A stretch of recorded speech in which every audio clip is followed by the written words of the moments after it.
सर्वांना नमस्कार. रॉयल शेतकरी भाग 24. सर्वात प्रथम सर्वांनी हेडफोन्स लावा आणि भाग शेवटपर्यंत ऐका, कारण भाग खूपच रोमॅन्टिक आहे. आता हा श्रावण महिना होता. मग काय, गावात जवळपास सगळेच सण हे पारंपरिक पद्धतीने साजरे होणार होते. मग या वर्षी पण 2 गावामध्ये महिलांच्या कबड्डीची स्पर्धा होणार असे ठरले होते आणि जो जिंकेल त्यांच्याच हाताने जन्माष्टमीला कृष्ण जन्माची पूजा पण होणार होती. मग काय, सगळेजण तयारीला लागले होते. आता इकडे प्रियाचा पाय पण बरा झाला होता.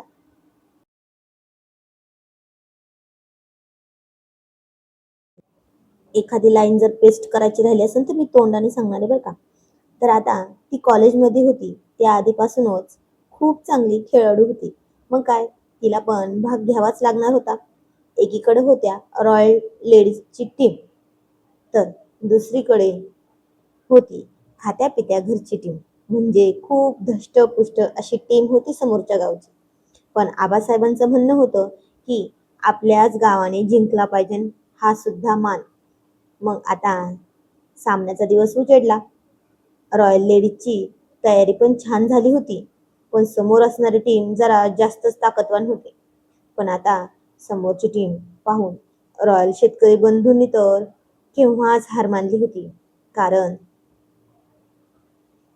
का तर त्यांच्या बायकोचं खाणं होतं बोकडाचं आणि अंग लाकडाचं. त्यांना त्यांच्या बायकांना साधं नवऱ्याचा रपटप होणारा रोमॅन्स सुद्धा लवकर झेपत नव्हता. मग आता काय काय करायचं ना. स्पर्धा तर होणारच होती आणि स्पर्धा सुरू झाली.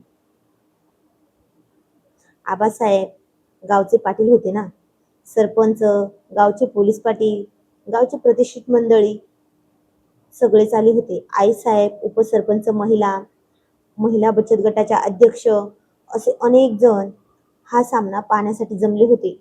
मग 2 गावामध्ये म्हटल्यावर गर्दी तर होणारच ना. मग आधी त्यांच्या टीमने बाजू घेतली आणि त्यातली एक महिला आली. तिने फक्त रेषा ओलांडून मागे गेली. मग रॉयल लेडीजची मेंबर गेली, पण त्यांनी तिला मागे येऊच दिले नाही. तिला डायरेक्ट आउट केलं. उचलूनच टाकले तिला खाली. आता असेच करता करता यांच्या टीम मधले म्हणजे रॉयल शेतकऱ्यांच्या टीम मधली फक्त प्रिया शेवट राहिली होती आणि जिंकण्यासाठी तिला आता एकाच डावात 5 गडी पाडायचे होते समोरच्या टीमचे. तेव्हा कुठे रॉयल लेडीज जिंकणार होत्या. पण आता काय, प्रियाने चाल केली आणि ती म्हणत होती कबड्डी, कबड्डी, कबड्डी. आणि तिला सगळ्यांनी सगळ्या बाजूंनी गोलवेढा घालत एक मध्ये घेतलं. पण तरीही ती घाबरली नाही. पण इकडून आबासाहेब म्हणाले, सुनबाई तुम्ही करू शकता, आम्हाला तुमच्यावर पूर्ण विश्वास आहे. तसे सगळे तिला म्हणत होते प्रिया, प्रिया. आणि असं म्हणून तिचा आत्मविश्वास वाढत होते. पण शिवम मात्र आता काय म्हणणार होता. तो मनातच विचार करत म्हणाला, जर हिला यांनी पकडलं ना, तर नक्कीच यांच्यामुळे यांच्यामुळे माझ्या नाजूक फुलासारख्या बायकोचे नक्की हातपाय मोडणार. कसल्या ढोल्या ढक्क्यात पुढच्या बायका, असं तो म्हणाला. पण काय, तिने खूपच चपळाईने सगळ्यांनी तिला पकडले तरी पलटवार करून स्वतःच्या हाताने मध्यरेषेला स्पर्श केला. तसे सगळ्यांनी टाळ्यांचा जोरदार आवाज केला आणि आता त्या शिवमने तर तिला सगळ्यांसमोर उचलूनच घेतलं आणि काय, सगळ्यांसमोर तिच्या कपाळावर ओठ टेकवले.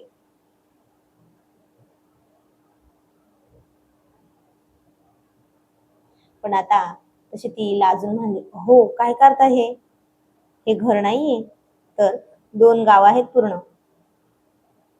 तो म्हणाला, अगं आता मला त्याची काळजीच नाही, कारण तू खूपच हिमतीने लढली ना.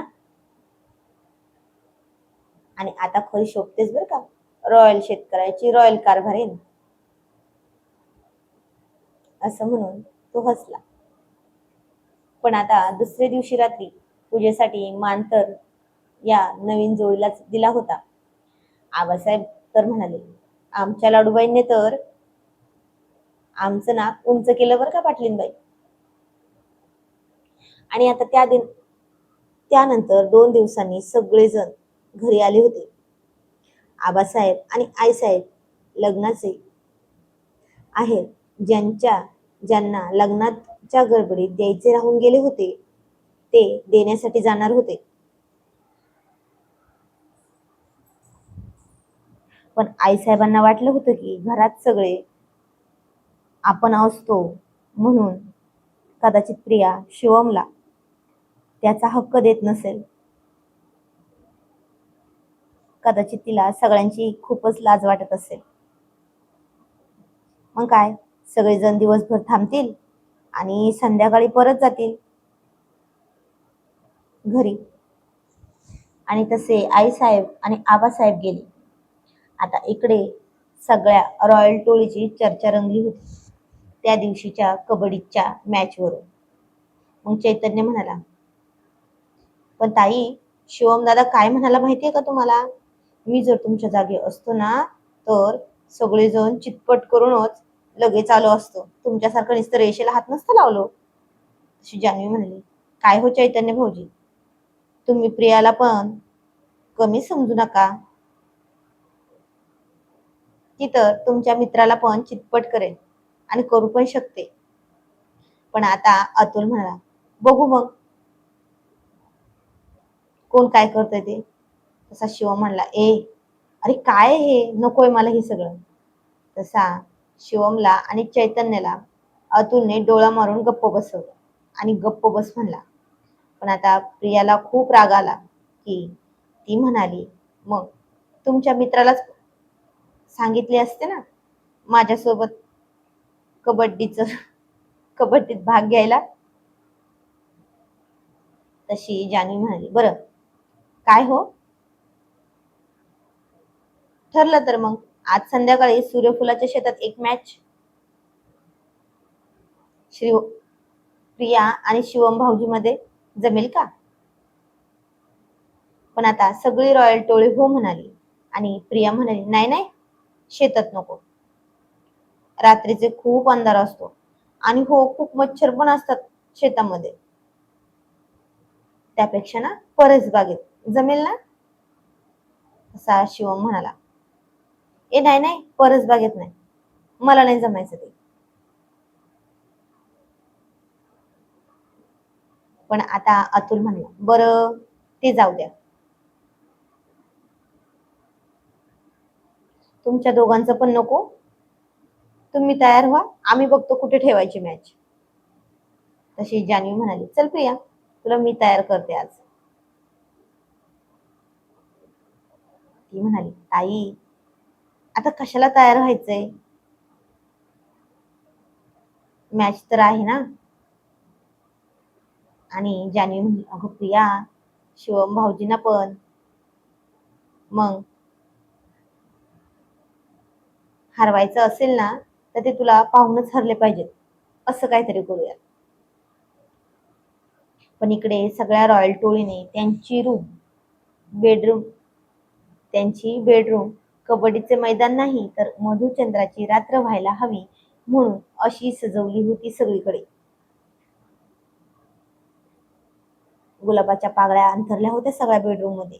मध्ये लाईन पण पांढऱ्या गुलाबाच्या फुलांनीच केली होती.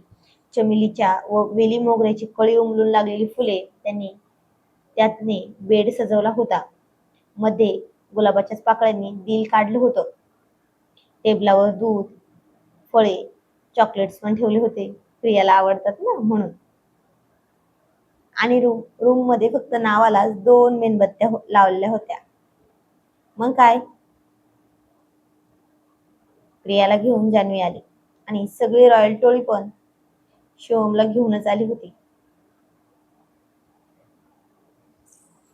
सगळे बसले पण ती म्हणली, ताई खूप अंधार आहे हो, लाईट तरी लावा की, तर कुठे व्यवस्थित स्पर्धा होईल. तर आता अतुल म्हणला जान्हवीला, जानू, चल ना, आपण पण जाऊ आणि आपली कालची अपुरी राहिलेली दंगल पूर्ण करू.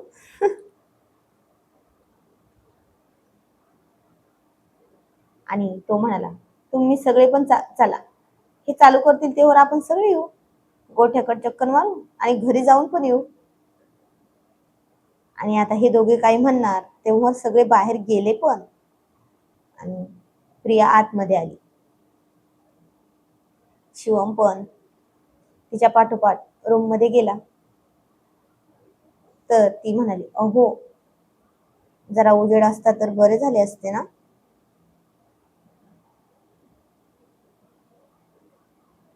तर शिवम म्हणाला, बरं, मी उजेड लावतो, पण तू बाहेर जाणार नाही ना. ती म्हणाली, नाही जात, लावा तर खरी. त्याने लाईट चालू केली तर पाहते तर काय, सगळी रूम भरगच्च फुलांनी आणि पाकळ्यांनी सजलेली होती. तशी ती लाजली आणि म्हणली, अहो काय हे. तो म्हणला, अगं, तू खूपच नाजूक आहेस ना. मग कबड्डीमध्ये काही लागायला नको ना, एवढंच, त्यासाठीच केलं आहे. तो म्हणला, चल बरं, चल खेळ सुरू करू. ती म्हणाली, मी येते आधी. आता तिने घातलेली, म्हणजे जान्हवीने तिला जबरदस्तीने घागरा चोली घालायला लावली होती, पण ती जरा जड होती आणि सगळी खाली लोळत होती, त्यामुळे सगळ्या पाकळ्या गोळ्या होत होत्या. मग तिने एकदम गावठी स्टाईलमध्ये बायकांसारखी खाली वाकून तिच्या घागरेची दोन टोकं उचलली आणि सरळ कंबळेला खोचली. पण आता हे पाहून शिवमने त्याचा एक आवंडा गिळून टाकला आणि तिने फक्त तिचे दोन टोके वर खोचली होती आणि त्यातून दिसणारे तिचे गोरे गोरे मांडीपर्यंत पाय त्याला स्पष्ट दिसत होते. आणि त्यातच दुसऱ्या मांडीवर असणारा तो स्पष्ट गडद रंगाचा तीळ. तसा तो मनातच म्हणाला, अजून कुठे कुठे काय काय लपवले आहे बाईने कुणास ठाऊक. असं म्हणून ते गालातल्या गालात हसला.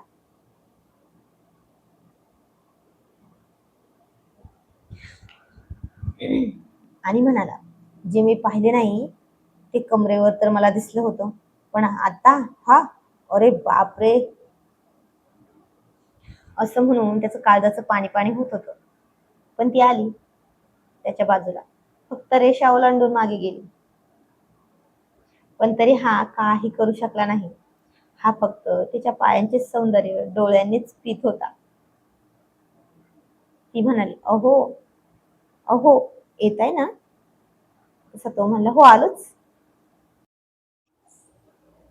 त्याला तर अतुलने धोती आणि कुर्ता घालून पाठवले होते. आता तो आला तरी त्याचे सगळं लक्ष तिच्या त्या गोऱ्या गोऱ्या मांडीपर्यंत आणि त्या तिळावरच जात होते सारखे सारखे. तसं तिने त्याला पकडण्यासाठी हात पुढे केला तर सरळ त्याची धोतीच निसटून तिच्या हातात आली. आणि तशी ती डोळ्यांवर आडवा हात लावून हसत होती. आणि तो म्हणला, प्रिया हसू नकोस ना ग. तो म्हणला, अगं हे बघ, शॉर्ट्स आहेत ना, शॉर्ट पॅन्ट आहे, चल आता तू ये. आणि ती हसत हसतच आली, पण कबड्डी म्हणायचं विसरून गेली. आणि त्याने तिला पकडण्यासाठी हात पुढे केला. तस तिने पळ काढला, पण तरी तिची घागऱ्यावरची ओढणी त्याच्या हातात आली. आता ती हसता हसता जागेवर थांबली, ते पण छातीवर आडवा हात लावून. आणि ती तिथेच उभी राहिली होती बरं का, एक पाय सुद्धा तिच्या बाजूला टाकून गेली नाही. आता ती खूपच लाजून खाली पाहून म्हणाली, अहो, ओढणी द्या ना. तो म्हणला, हवी आहे ना, मग मागे ये. तशी ती एक पाऊल मागे घेत म्हणाले, आले आहे आता, द्या बरं. तो पुन्हा म्हणाला, अजून थोडं मागे ये. तशी ती आता दोन पावले मागे आली आणि तो पुढे गेला. तर ती त्याच्या भारदस्त अशा छातीला जाऊन टेकली. आणि मग त्याने हळूच तिच्या पोटावरून मागून हात पुढे फिरवत नेला आणि एक हात तिच्या गळ्यात घालून तिच्या कानापाशी म्हणाला, हात काढ. मला आहे ना तो अधिकार. तशी ती खूप शरमून खाली पाहत एक हात बाजूला काढून आणि त्याच्या डोळ्यांवर म्हणजे त्याच्या चेहऱ्यावर हात ठेवत म्हणली, हो आहे, पण डोळे बंद करा. असं तो म्हणला. मग? नाही, मी नाही करणार, चल हात काढ. आणि हा दुसरा हात कोण काढणार? असं म्हणून त्यानेच तो हात बाजूला केला.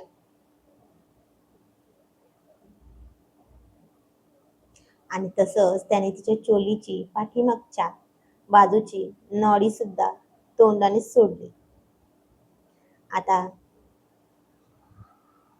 त्याच्या मिशांचे टोचणारे केस पाठीवर लागून ती खूप शहारत होती, पण हसत नव्हती. आणि त्याने सैल केलेल्या चोलीमुळे तिची सगळी छाती आता पूर्णपणे स्वतंत्र झाली होती. त्याने तिचे वेणीतले केस मोकळे केले आणि त्यातील गजऱ्यांचा सुगंध सगळ्या रूमभर पसरला होता. आता ती फक्त उभी होती आणि त्यानेच तिला स्वतःकडे वळवत म्हणला, प्रिया, तू खूपच छान दिसतेस ग आज.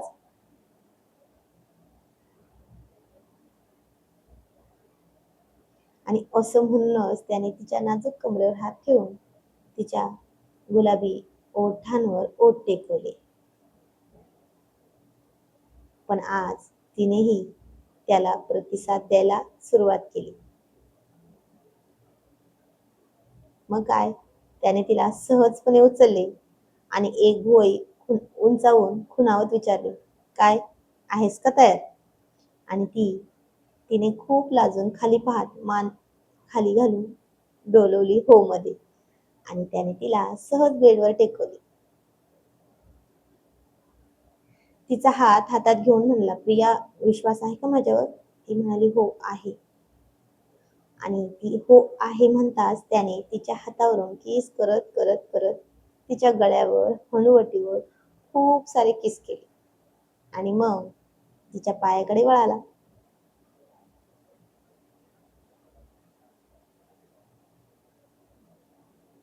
तिच्या सुंदर नाजूक पायांच्या बोटावरून त्याने पुन्हा ओठ टेकवायला सुरुवात केली आणि तिच्या मांडीपर्यंत आला.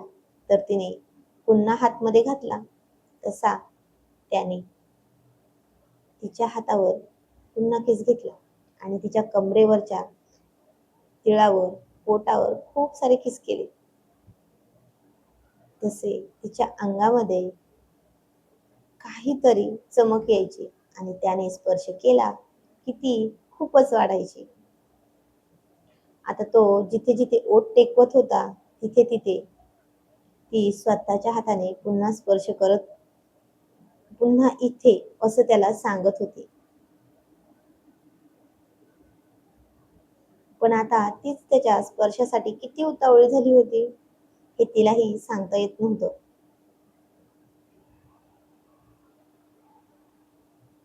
आता तिला तिचंच कळत नव्हतं की तिला काय होतं आहे म्हणून, आणि हे तिला सांगता येत नव्हतं.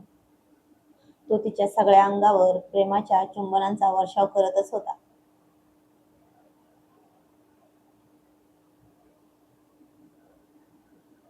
तर तिच्या अंगात तशी आगाग पसरली होती. तेवढ्यात शिवमचा फोन वाजला आणि त्याने प्रियाला म्हणाले, राणी थांबा, तेवढा फोन घेतो, आलोच. आणि त्याने फोन उचलला तर तिकडून अतुल म्हणाला, काय करतोय?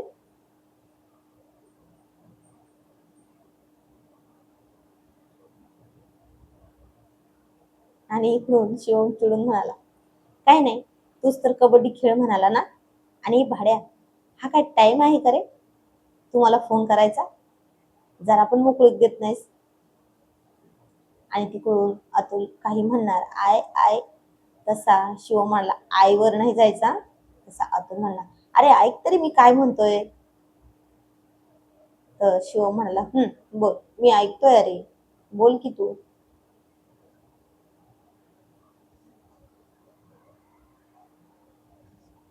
आणि अतुल म्हणाला, जरा मी सांगितले ना त्या दिवशी सारखी जरा प्रेमाने, नाहीतर तुझा पत्ता कट, त्या खूप नाजूक आहेत, तुझी वहिनी म्हणाली आहे. आणि हो, जरा रपटपणा कमी कर, असं म्हणून त्याने फोन ठेवला.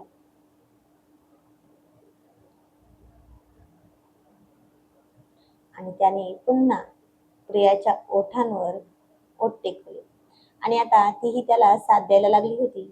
मग त्याने पहिल्यांदाच तिचा गुलाबी खालचा ओठ, मग वरचा ओठ, असे दोन्ही ओठ आळीपाळीने त्यांचा समाचार तो घेत होता. मग त्याने तिचे हात बाजूला केले आणि तिच्या छातीवर डोके घासत होता. पण तिने तशी खूप लाजून त्याच्याकडे पाठ फिरवली. पण आता हे त्याच्यासाठी आमंत्रण होतं. त्याने मगाशीच तिचे बंद सोडले होते आणि ते काम आता सोपे झाले होते. त्याने त्याचे ओठ तिथे टेकून पुन्हा खूप सारे किस करत होता.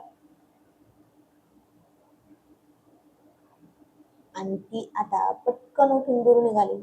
तसा त्याने तिच्या खांद्यावर हात ठेवून मागे फिरवले आणि म्हणाला, बरं बस का, एवढंच प्रेम, मग आता झोपूया.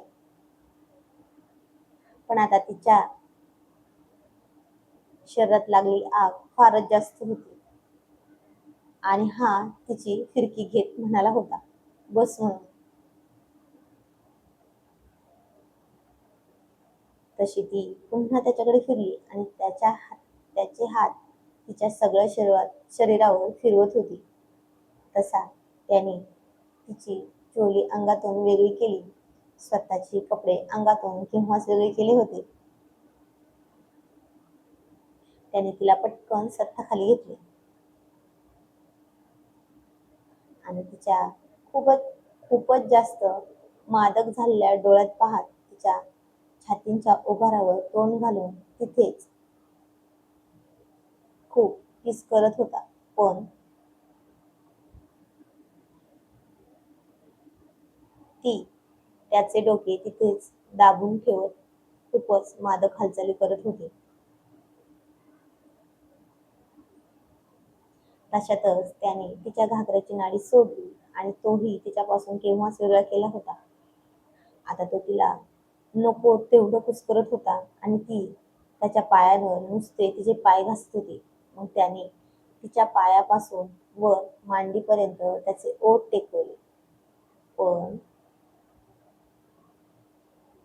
तशी ती त्याचे होणारे ओठांचे स्पर्श आणि टोचणारे दाढीचे खुंट सगळे सहन करत होती. पण हसत नव्हती. ती खूपच जास्त नाजूक होती. तरीही तिनं तोंड दाबून स्वतःला त्याच्या स्वाधीन केलं होतं. पण तो जरा पहिल्या वेळी सगळे होते म्हणून धीराने घेत होता. तिच्या मांडीवर त्याचे ओठ टेकत होता. तिच्या ओटीपोटावर पण त्याचे ओठ टेकले. आणि आता तो जरा बाजूला झाला तर आता तीच म्हणली, काय झाले? तो म्हणला, अगं झाले आता सगळे. ती म्हणाली, पण मला अजून काहीतरी होतंय हो. तसा तो हसला आणि म्हणाला, बरं सांग, मग काय करू मी? ती म्हणाली, मला नाही कळत ना, पण तुम्हीच करा काहीतरी. करा की. आता तिच्या शरीरभर खूपच प्रणयलहरी उसळत होत्या. पण त्या कशा शांत करायच्या हेच तिला माहित नव्हतं. आणि आता तो पुन्हा तिच्या डोळ्यात पाहत म्हणाला, प्रिया, माझं तुझ्यावर खूप प्रेम आहे आणि अजून खूप प्रेम करायचं पण आहे. आणि आता तीही म्हणाली, माझे पण तुमच्यावर खूप प्रेम आहे. तसा आता तो तिला हाताने ओठाने खूप खूप पुस्करत होता आणि तिला उद्ध्वस्त करून टाकत होता.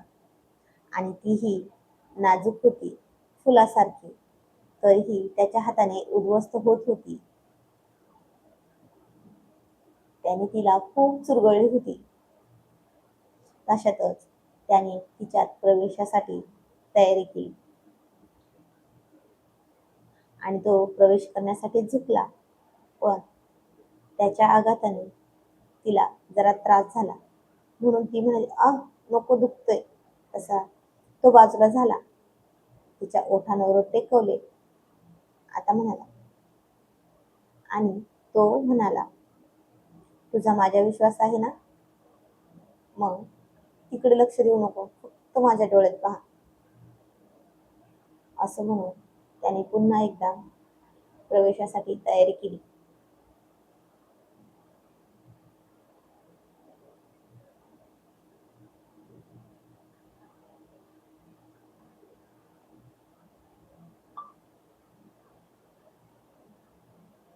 त्याने पुन्हा एकदा हळूच धक्का दिला. तसे ती पुन्हा ओरडणार इतक्यात त्याने तिचा आवाज त्याच्या ओठांनी बंदिस्त केला आणि आता ती घट्ट बेडशीट पकडून ठेवत होती. आणि त्यातच त्यानं पाहिलं की तिच्या डोळ्यात पाणी आलं आहे म्हणून. आणि त्याने ते तिचे डोळे हाताने पुसले आणि डोक्यावर हात फिरवत म्हणला, काही होत नाही, मी आहे ना.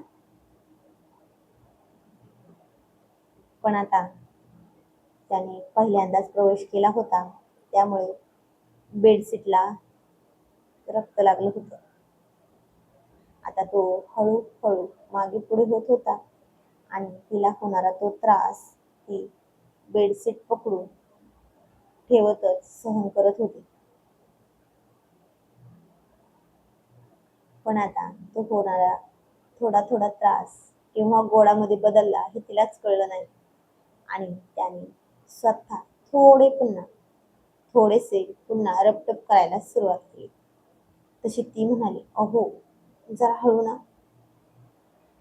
पण आता तो हळू करतच नव्हता आणि हे सुद्धा तिला गोडगोड वाटायला लागलं होतं.